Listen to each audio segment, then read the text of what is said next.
and welcome. Tonight, the feisty altercation ensues as the Senate committee deliberates on fresh petition filed by Senator Natasha Akpoti-Uduaghan against Senate President Godswill Akpabio.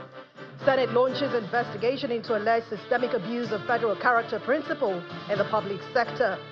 Nigeria records a medical milestone as Professor Kingsley Ekweme performs the first ever robotic surgery in the country. And Russia and Ukraine agree to ceasefire in the Black Sea.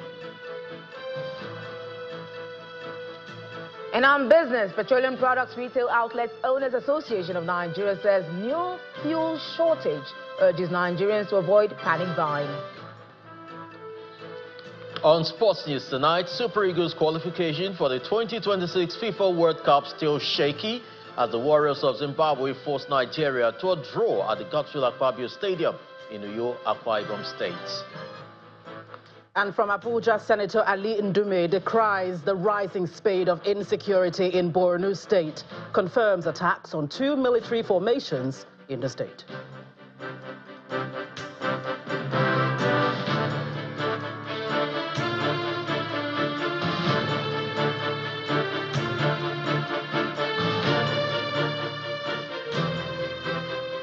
The Senate Committee on Ethics and Privileges has officially dismissed the sexual harassment petition filed by the senator representing Kogi Central, Senator Natasha Akpoti-Uduaghan, against the Senate President Godswill Akpabio, and the adjourned case indefinitely. While the chairman of the committee, Senator Neda Imaswe, made the declaration when counsel to the petitioner, Dr. Abiola Akioye Afolabi, appeared before the Senate Ethics Committee. The counsel, who was accompanied by the former Minister of Education, Mrs. Obieze Kwesili, alleged bias and lack of fair hearing by the Senate committee. Our National Assembly correspondent Gloria Umezoki reports.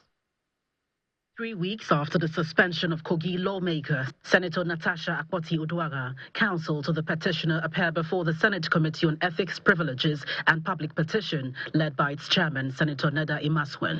In this regard, during the hearing session, there is an initial hiccup as the counsel to Senator Akpoti-Uduaghan first calls for the recusal of the committee chairman, Senator Neda Imaswe, citing bias, particularly in a prior comment made on March 5, where the chairman had described the case as dead on arrival. Until when we read that the rule of this house and that constitution, that's when we can say that we have fair hearing and justice in this regard. In this regard, what the petitioner had said is that based on that press briefing, whether it was before Natasha was sent out of the National Assembly or not, gives an impression that the chairman of the committee has a particular understanding of this issue and could be said to be biased. The chairman immediately defended his earlier comments, explaining why it was pertinent to dismiss the case. From the position that I can see you are taking, it means the whole Senate is biased, because the whole Senate witnessed what happened on the floor. However, former Minister of Education, Dr. Obieze Kwesili, who came as a witness to the suspended senator, described what transpired at the Ethics Committee as a gross degradation of the Constitution and the laws of the land. However, while she made her remarks, tension escalated and the atmosphere grew chaotic as a heated exchange erupted between her and Senator Peter Nubui.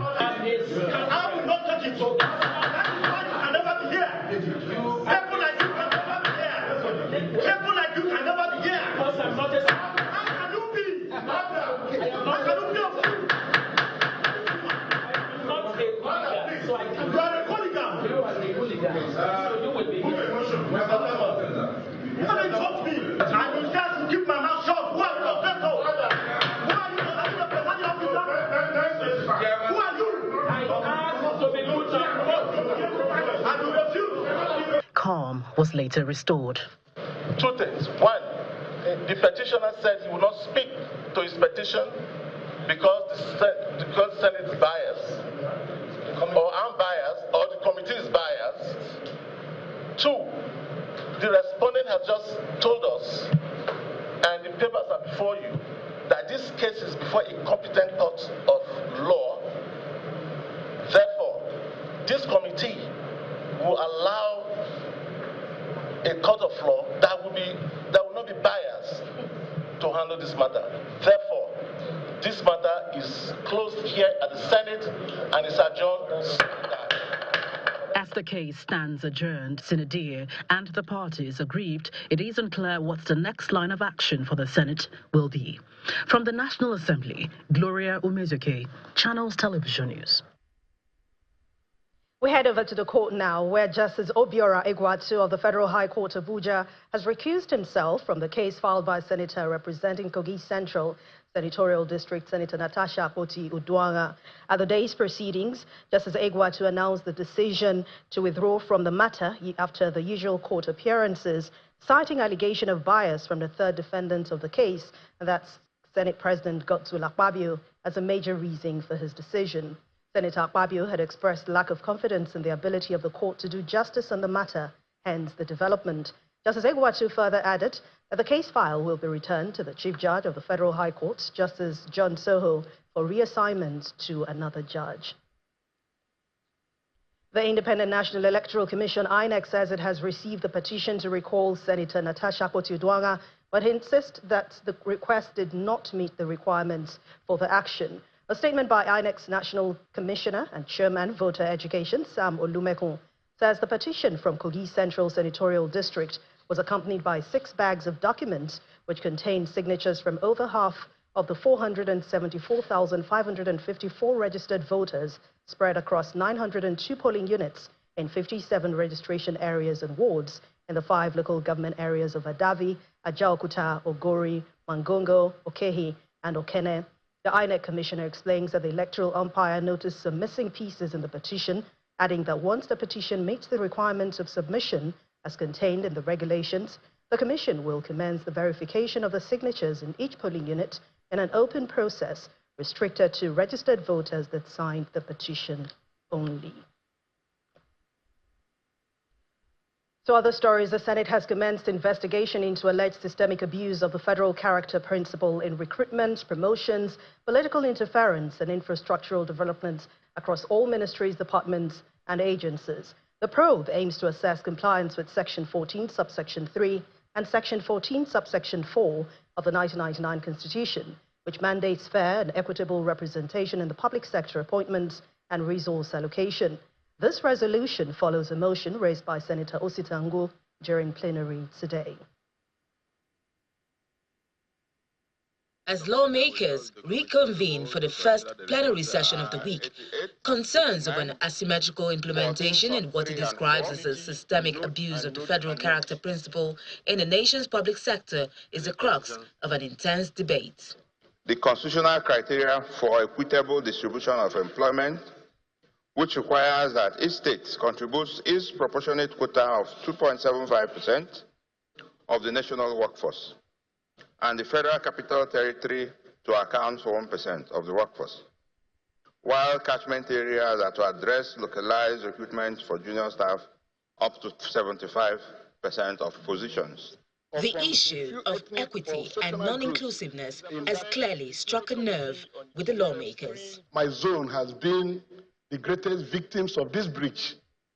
Today we have only 5 ministers in the 6 geopolitical zones of Nigeria. Others have minimum of 8. So we have been dropped due to non-observance of this section of the Constitution. We must be seen as senators where we have influence to ensure that we use it bearing in mind that every part of this country need to have a feel of inclusion. The resolutions are adopted. The Committee on Federal Character will conduct this exercise and revert with their report to the Senate in 3 months. Say aye. Aye. Those against say nay. The ayes have it. Separately, a report of the Committee on Interior confirming the appointment of Mr. Sylvester Nwakuche as the substantive Controller General of the Nigeria Correctional Service is considered. After the deliberation, the Senate approves President Tinubu's nominee with a charge. Will the Senate confirm the nomination of Mr. Nwakuche Sylvester Ndidi for appointment as Comptroller General Nigerian Correctional Service? Those in favor say aye. Those against say nay. The ayes have it. It's coming at a difficult time when we hear of jailbreaks here and there. So to whom much is given, much is expected. The Senate also confirmed the appointment of Professor Melvin Ayogu as the member of the Board of Directors of the Central Bank of Nigeria after a report submitted by the Senate Committee on Capital Market. No legal impediment. You may proceed to 39 constitution amendment bills have scaled second reading at the House of Representatives. The bills cut across various sectors, including judicial reforms, electoral matters, security and policing, inclusive governance, legislature, and much more. Well, some of the proposals include a bill for an act to alter the Constitution of the Federal Republic of Nigeria 1999 as amended, to provide for the establishment of state police and local government police, to provide the general elections to the office of the President, state governors, National Assembly, state houses of assembly, and local government area councils shall be conducted simultaneously on the same date to be determined by the Independent National Electoral Commission in consultation with the National Assembly, to make the Court of Appeal the final appeal court in governorship, national and state houses of assembly election petitions, to provide for special seats for the physically challenged persons in Nigeria's federal, state and local government areas and the legislative houses. For more details on the bills proposed for alterations to the 1999 Constitution as amended, please visit our website, channelstv.com. The federal government is set to unveil a revamped national policy development and management framework, marking a significant milestone in its effort to enhance policy governance. Well, this new framework aims to provide a structured approach to policy formulation, implementation, and evaluation. It is also expected to boost effective governance in Nigeria. These developments were disclosed by the Secretary to the Government of the Federation, Mr. George Akume, during the validation session of the Draft National Policy Development and Management Framework held in Abuja. Our correspondent, Benny Ark, reports.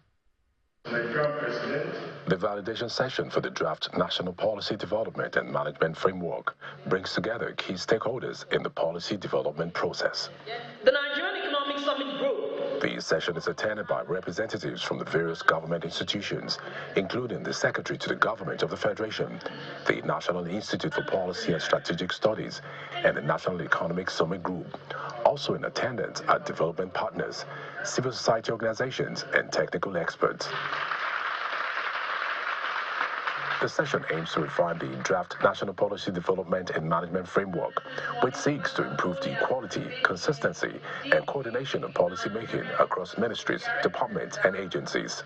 The development and validation of this framework represents a key milestone in our ongoing efforts to institutionalize effective governance processes and ensure that public policies translate into real measurable benefits for Nigerian people. This validation session is a concrete step towards institutionalizing a governance culture that is adaptive, coordinated, and ultimately transformative.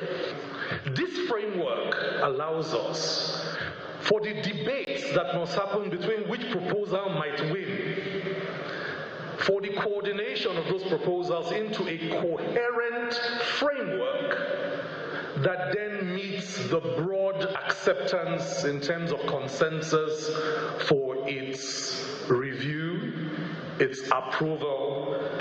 In his remarks, the Secretary to the Government of the Federation, Mr. George Akume, stressed the importance of formulating inclusive and results-oriented policies.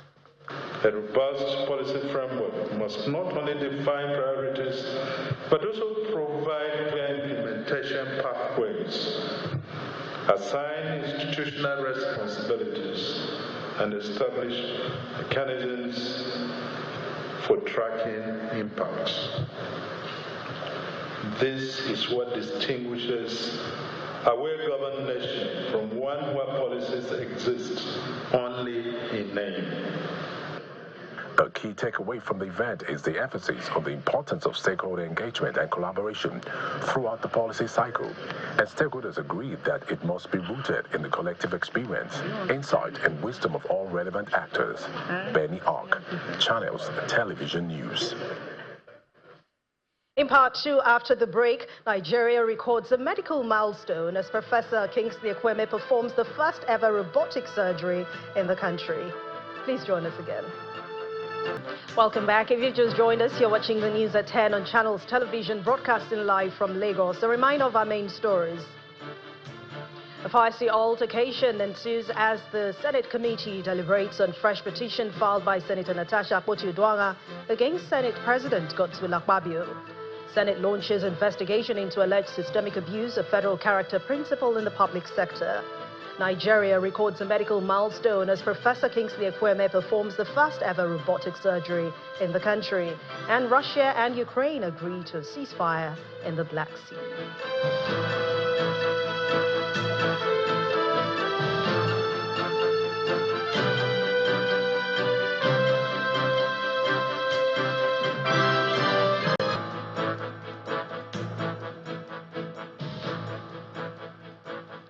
It was a medical milestone in Nigeria's history as Channels Television exclusively witnessed the first ever robotic surgery in the country, performed by renowned Professor Kingsley Ekweme, the consultant urologist and robotic surgeon who has dedicated his career to pushing the boundaries of medical excellence in Nigeria, is promising to lead the future of urological care in sub-Saharan Africa while combining cutting-edge robotic technology with world-class expertise for minimally invasive treatments. Our correspondent Kelly Agiga captured the groundbreaking event and now reports.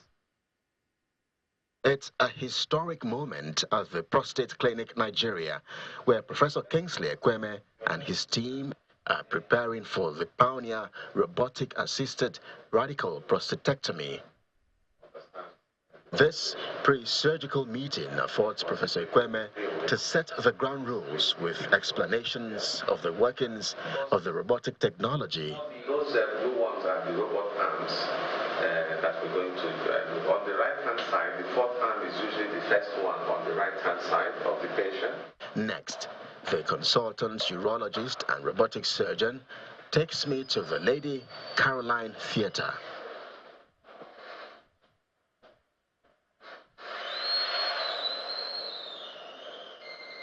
And the moment of truth arrives as Professor Ekweme takes the reins, guiding the robotic arms with skill and precision.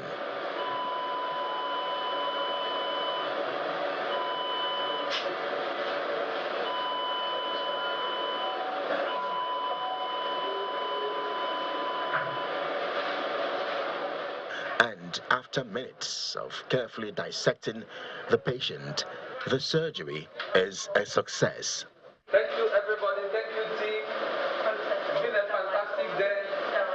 We've done the first robot case in Nigeria. Well done.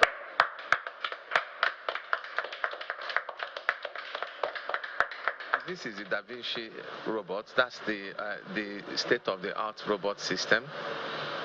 With the robot, you have 3 times magnification in 3D of vision unparalleled by anything that we've ever seen in surgery before.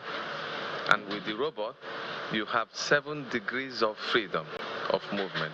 It means that the robot arm has been designed to perform like a human arm with 7 degrees of freedom. And that means that you can reach any depth and have every maneuver 360 degrees and be able, with the magnification and the 3D image, to peel off all the nerves, the blood vessels. You could see today hardly any bleeding, and just by docking the robot through keyholes into the abdomen of the patient, we've been able to detach the prostate, save his nerves with minimal discomfort. And I'm really very pleased that we've been able to achieve that at the prostate clinic for the first time, and to pioneer the advancement of surgery for our country. The impact of this medical milestone will be felt far beyond this operating room. But for the pioneer and trailblazer, Professor Kingsley Ekweme, who is leading the future of urological care in Nigeria, this feat is a testament to the power of innovation and dedication.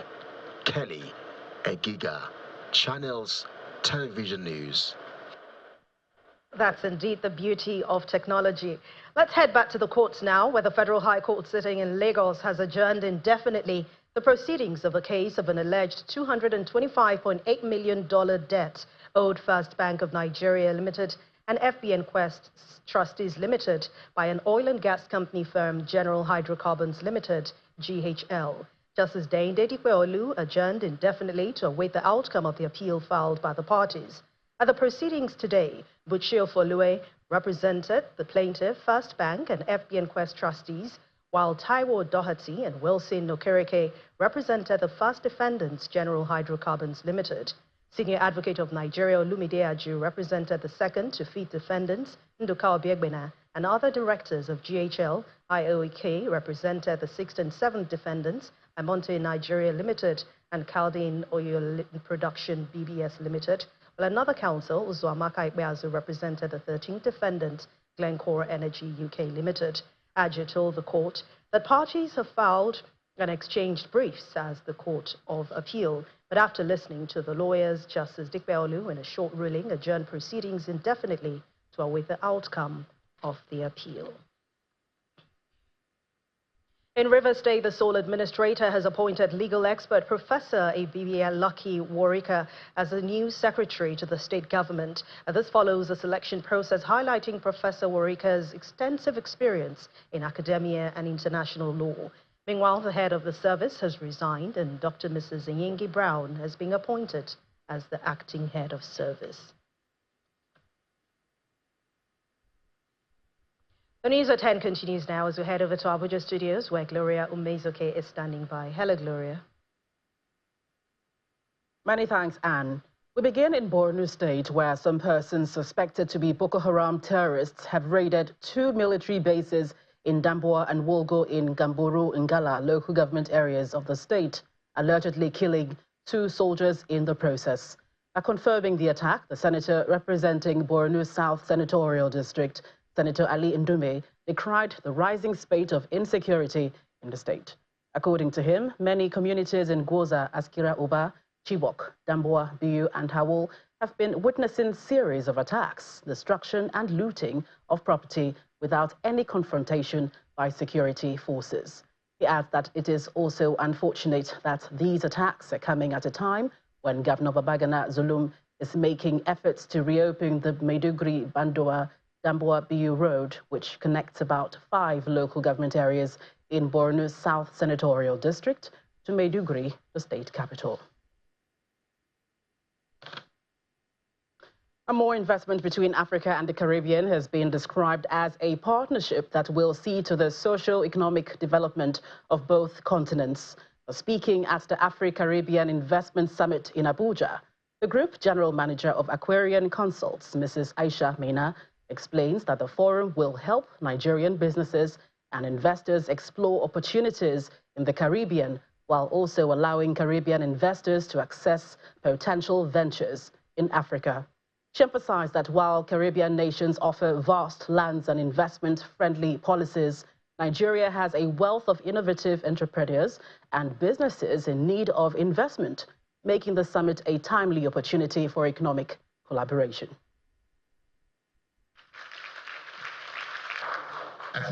The Afro-Caribbean Investment Summit brings together top government and business executives, as well as members of the international community, to discuss issues of interest, investment. The theme of the summit is Bridging Continents, Africa and the Caribbean, a partnership for prosperity, and it aims to foster cross-regional investment, unlock new economic opportunities, and facilitate high-level discussions on trade and development. We hope and really push that this is the beginning of the conversations that will build those bridges, land, air, sea, and more importantly, spiritually, because once we accept that we're one people, we're connected. Fostering partnerships in key sectors such as technology, agriculture, manufacturing, and finance are high on the agenda of the new partnerships highlighted at the meeting. The conversation also explores the trade and investment relations between Africa and the Caribbean.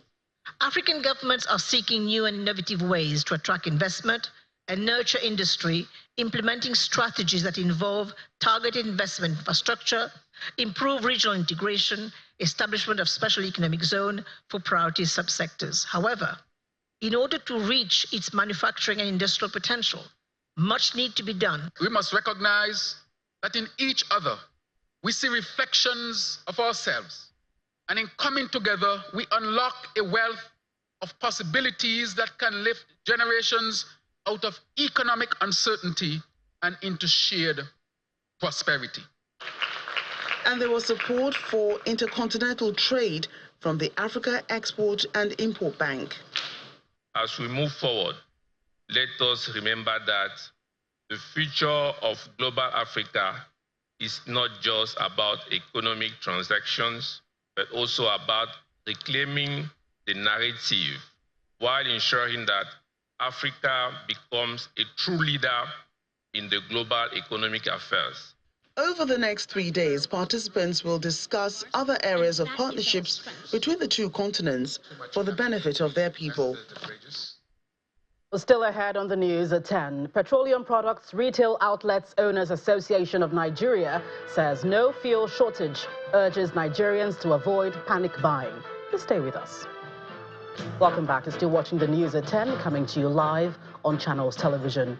To company news, NLNG Shipping and Marine Services Limited, NSLL, has unveiled its new company logo, which the management says marks a significant turning point in the company's evolution into a leading integrated marine services company.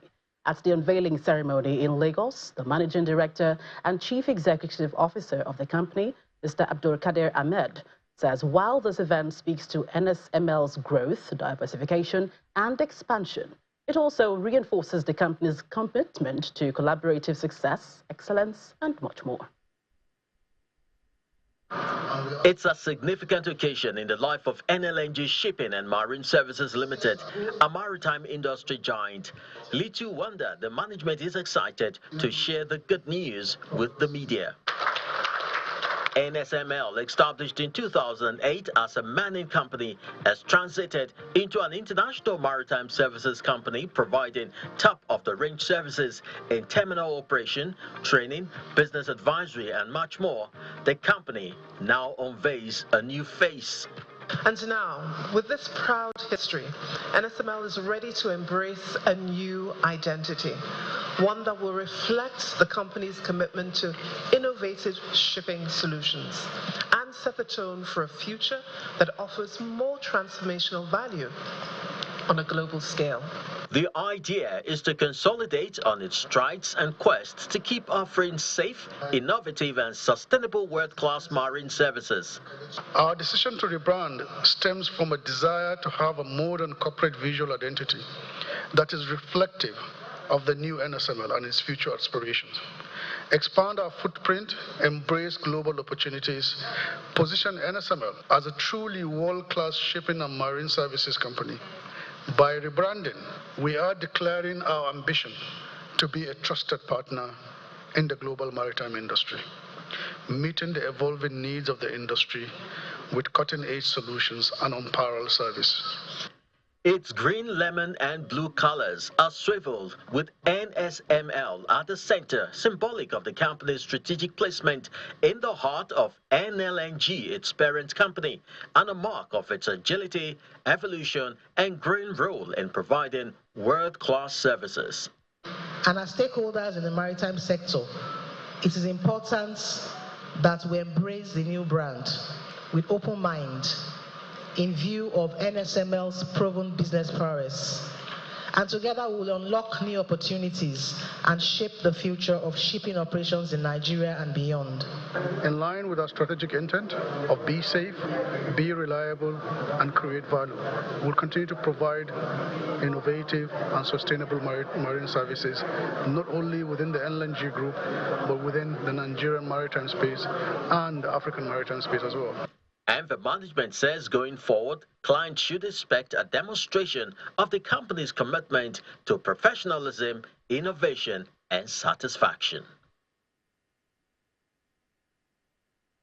First Bank has officially launched its 5th fully automated branch, the First Bank Digital Experience Center, located on Admiralty Way in Lekki, Lagos. offering customers seamless and efficient ways of transacting independently using advanced digital banking equipment.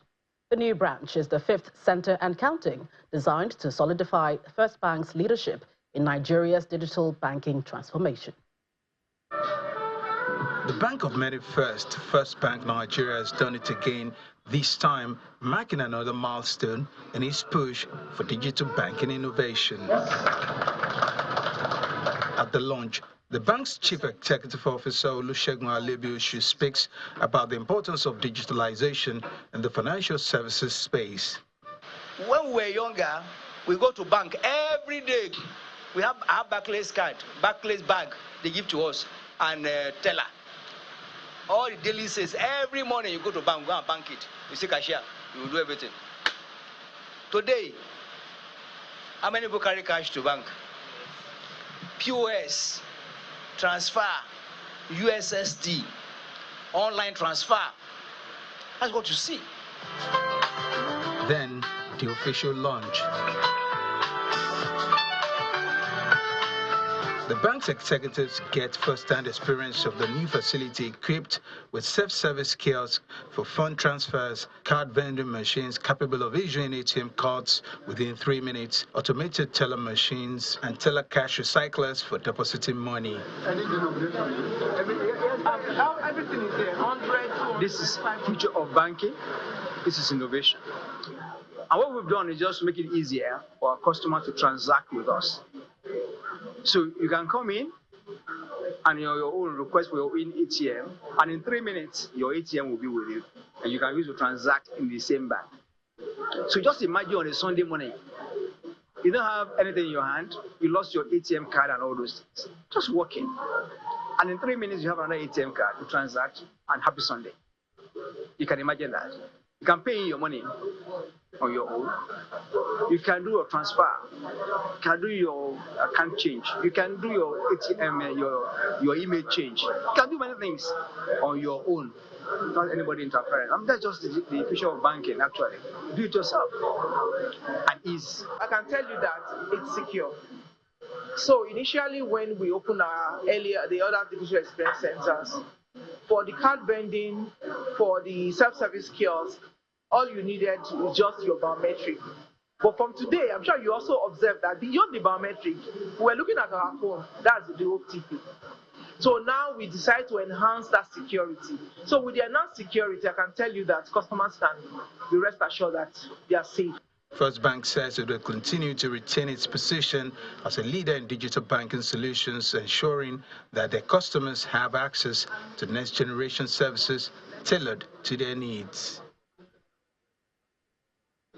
Well, that's it from the nation's capital. It's over now to Will Ibong in Lagos for business news.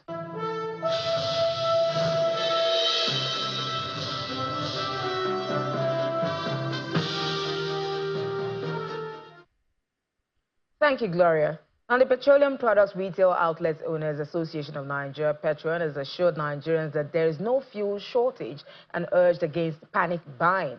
It dismissed concerns over Dangote Refinery's temporary halt in Naira sales, stated that NNPC refineries, modular refineries, and importers are ensuring steady supply. Petron opposes selling fuel in foreign currency, warning it would worsen inflation. While supporting local production, it insists that imports remain necessary for stability and fair pricing.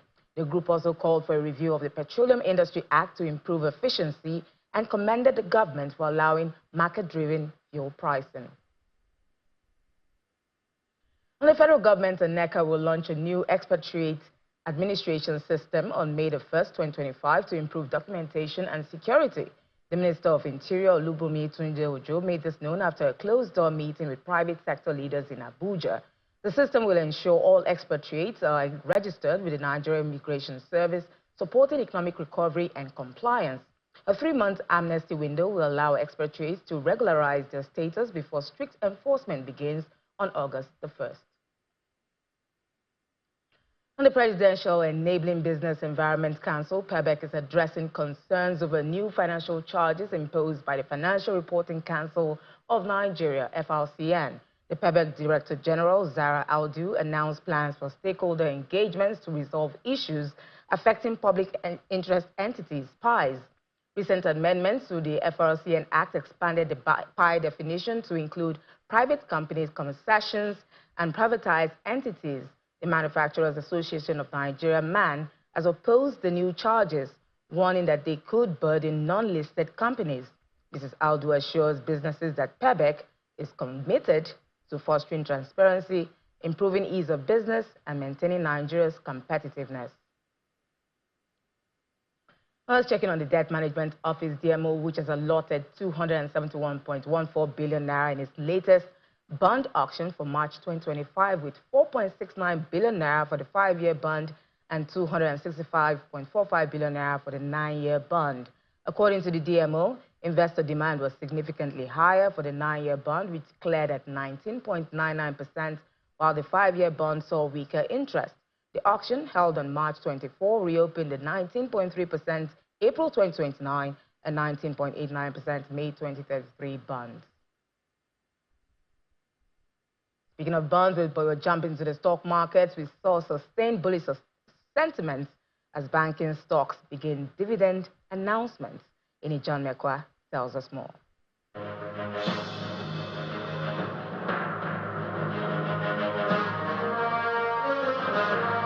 Everyone, welcome to the Stock Market Report. Well, investors at Nigeria's stock markets are still in a cherry-picking mood. Today, they favored mostly the banks, the Fugas, from First Holdco to GTCO, but mostly Zenith Bank. So we see that drove the market to the positive, even though the gain is not as much as what we had yesterday. So when we look at the top trades, we see that the financials are still leading.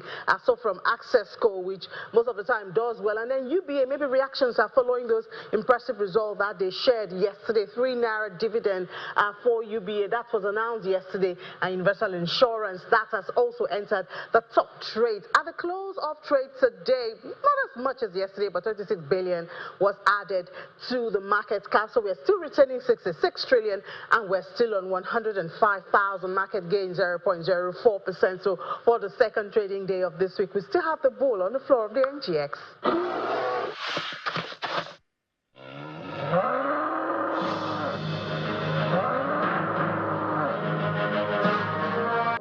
And that's a wrap on business. It's back to Anne for the rest of the news at 10.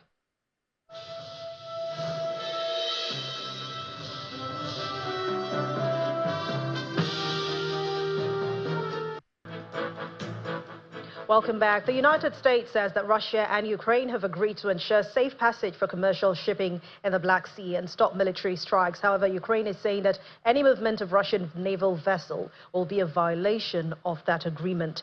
Hey, Simon Puse with more international news and around the world in 5. Good evening and welcome to the channel's studios here in London with your international news around the world in 5. Donald Trump has backed his national security advisor, Michael Waltz, who accidentally added a journalist to a group chat about airstrikes on Yemen. Waltz added editor-in-chief of The Atlantic, Jeffrey Goldberg, to a chat about U.S. airstrikes on Yemen earlier this month. In the group, Vice President J.D. Vance also seemingly said he hates bailing Europe out again.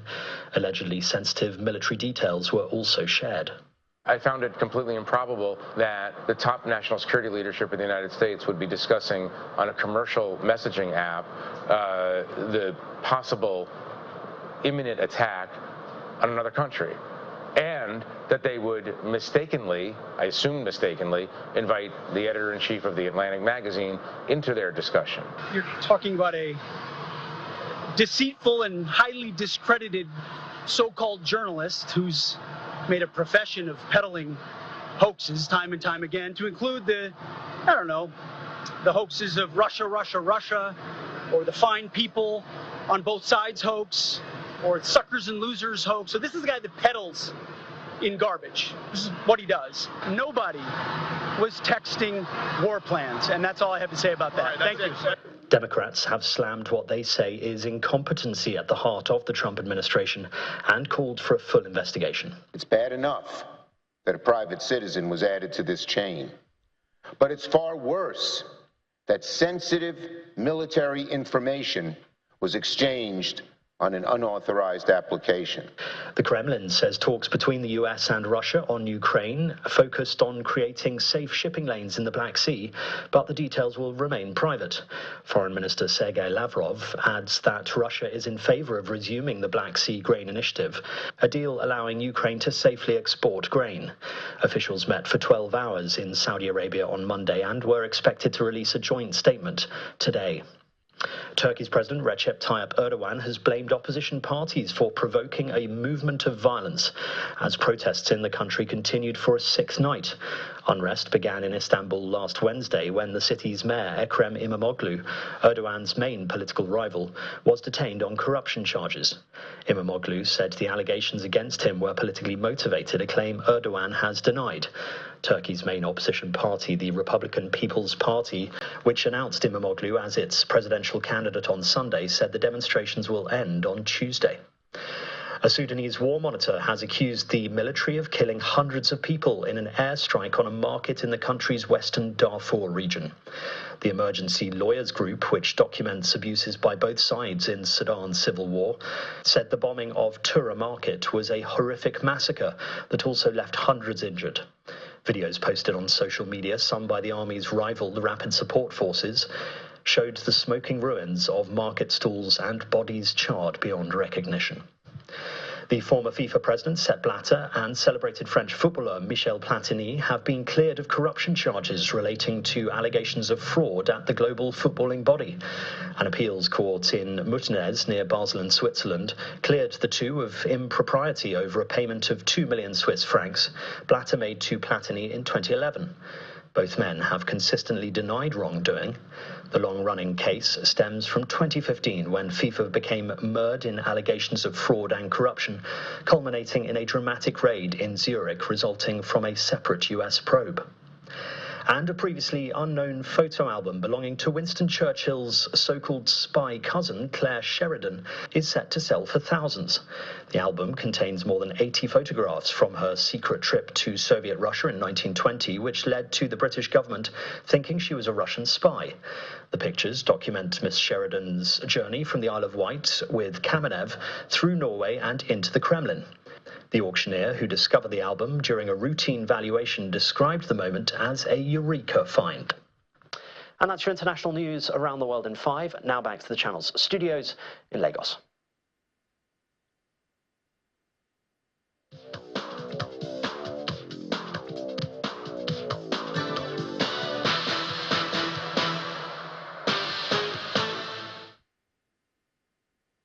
Thank you, Simon. Welcome to Sports News. President Bola Tinubu has flagged off the Touch of Unity for the 22nd National Sports Festival tagged Gateway Games 2024 earlier today at the State House. The president described sport as a unifying force and a catalyst for youth engagement, national cohesion and economic growth. The host governor, Dapo Abiodun, says the state is fully prepared to host a world-class event from May the 16th to the 20th. We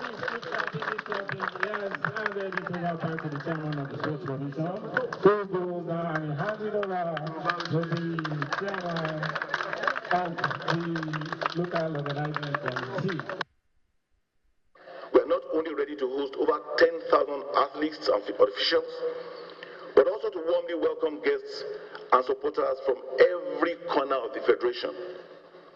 For the first time in the history of National Sports Festival, all our athletes will be housed within a single purpose-built facility, ensuring comfort, convenience, and camaraderie.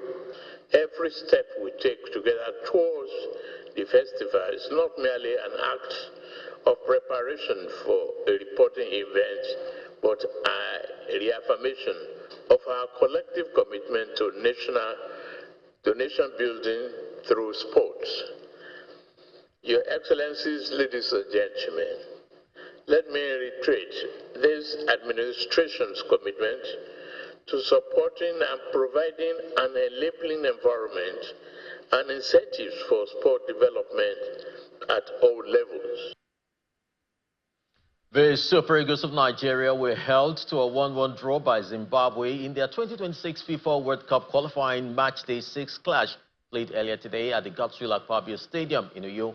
Victor Osimhen had put the three-time African champions in the lead in the second half, but while the team were cruising to all 3 points, Tawanda Shirawa silenced the home crowd on the 90th minute, leaving Nigeria fourth in Group C after 6 games.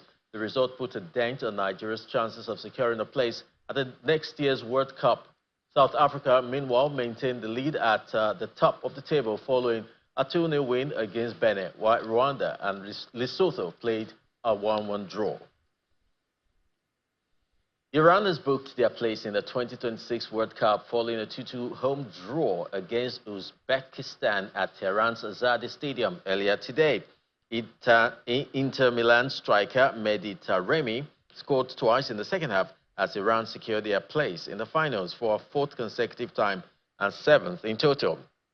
Iran are top of Group A in Asia with 20 points, 3 ahead of Uzbekistan. The 58th ranked Uzbeks will also qualify for the World Cup finals if the United Arab Emirates loses to North Korea later.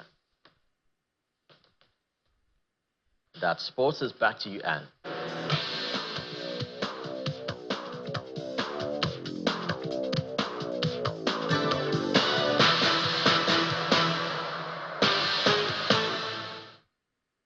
Thank you, Chris. And the main news again. The feisty altercation has ensued as the Senate committee deliberated on a fresh petition filed by Senator Natasha Akpoti-Uduaghan against the Senate President, Godswill Akpabio. That's the news at 10 tonight. Thank you so much for watching. I'm Anne Nwawadu. Good night and stay safe.